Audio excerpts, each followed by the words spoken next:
Dr.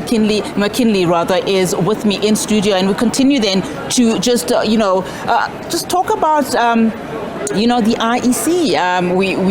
We started talking about how challenging this process was for them, but I do understand that in previous elections, there were some incidents, but just because of this important election, I mean, it is also aligned to our 30 years of democracy. So a lot weighing in on this, and a lot of new parties that have entered into the political landscape.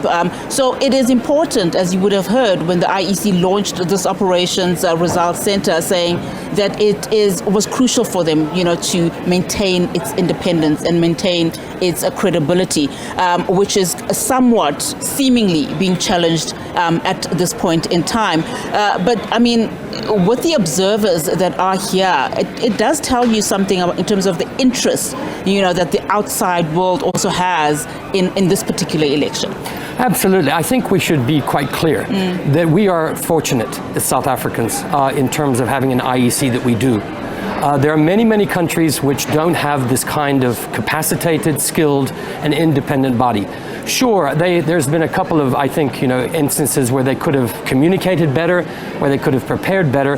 But overall, I don't think, and I think this discourse about the legitimacy needs to actually be confronted, and to say that there's no indication whatsoever, as far as I think most observers can see, and certainly analysts can see, that there's any real question of that there's vote rigging, or that there's going to be bias, that the IEC is biased towards any particular political party. Yeah. So in that case, if you look at the observers, we have over, I think, 150 organizations that are here to observe from all across the world, including, and over 5,000 South Africans themselves from various organizations. So it's good that people are a close watch. And if anything does, happen at a voting station, and if you look back at past elections, when there was an incident at a couple of voting stations where, for example, papers were left and ballot papers were left, they dealt with them fairly quickly. Yeah. And that's the key, is not to have any questions hanging. Deal with it quickly, be honest, be direct, and I think the IEC has done a fairly good job so far. We'll obviously see their big test will come on Wednesday and in the following days, but I think that we should say that we, as the things stand right now, it's done a fairly good job. I mean, just talking about the fact that, it has been challenging for them. Let's look at the legal aspects, that have been thrown at the IEC. They had to deal with about 17 legal challenges, if memory serves me correctly, and I think 3 are still outstanding. I mean, on the one hand, some can see that as a negative, but on the other hand, it probably says a lot about our democracy. How in fact the IEC will allow, and in fact should allow, political parties that feel aggrieved to come forward and state their case, and then that is then tested out to ensure, of course, that we have ultimately a free and fair election.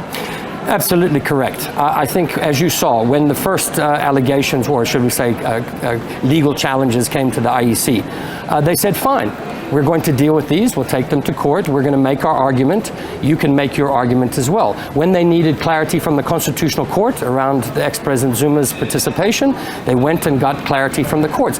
That's how the checks and balances are supposed to work, is not to go and play politics, which they were accused of doing, but to go to the courts and say, please give us an interpretation of the law, we'll abide by that. And so I think in that case, what they have done is they've acted maturely. They've acted procedurally correctly. That's not to say that IEC sometimes in their communications couldn't be a bit more, should we say, open and direct about certain things. I think they were a little bit cagey at the beginning because they're dealing with a volatile situation, particularly in those hotspots we talked about. And let's mention KZN, because that has always been, for almost 30 years of our democracy, the hotspots of our country.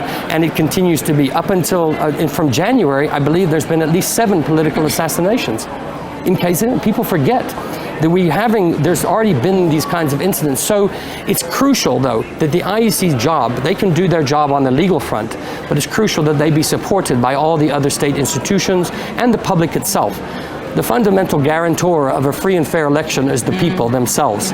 The state can do its job, but the people themselves and the way they act. And I think that there's a very vast majority of our citizenry that take these elections seriously, that understand the importance, that want to do things peacefully. And we have a few what we call troublemakers that want to cause a bit of, that doesn't mean they cannot take legal cases, but when it crosses a legal line, then they must be acted against. And I'm glad you mentioned, the role of the people. I mean, I think as South Africans sometimes we forget the importance of our role, and that also speaks to the health of a democracy, correct? Because if you have an active citizenry, you can then ensure a healthy democracy. Because we have seen a lot of despondency, not only this election, we've seen it, we can trace it back a couple of years, in fact, in terms of just seeing the low voter turnout in the previous elections. And just talk to us about that, about taking back that control in terms of saying that, yes, these are the political leaders that we, are choosing, but at the end of the day, we set the agenda. I think if you look at 200 political parties that are on the list, at least at the provincial level, over 50 at the national level, some might say it's a mess. It's a bit chaotic, but others would say, and I would probably say that in some ways it's an indication that in fact there's a better, as I said yesterday, a better electoral menu on offer. And that means people themselves are active. That means whether or not we agree with all the political parties and what they're doing, it means people themselves are beginning to understand that they must take this democracy seriously. When you look around the world, you can see that there's a backsliding on a range of democratic principles and practices in countries that declare themselves democratic, but who don't follow that democracy in practice. So we must guard this very jealously. These rights were fought for. People died for these rights to do so. Whether or not you choose not to vote, that is your democratic choice. And you have the right to protest, you have the right to say you have your say. But people have the right to vote as well. And I think in that context, whether or not we, again, it's taking the politics out of it in terms of the political party representatives, but the process, the democratic process itself, should be sacrosanct. This should be something that all South Africans should invest in, whether or not they believe that what's on offer is in their interest. Then create those offerings and get onto that menu, and let's celebrate this in that case. Because I think 30 years, we are a young democracy, but we are a vibrant democracy.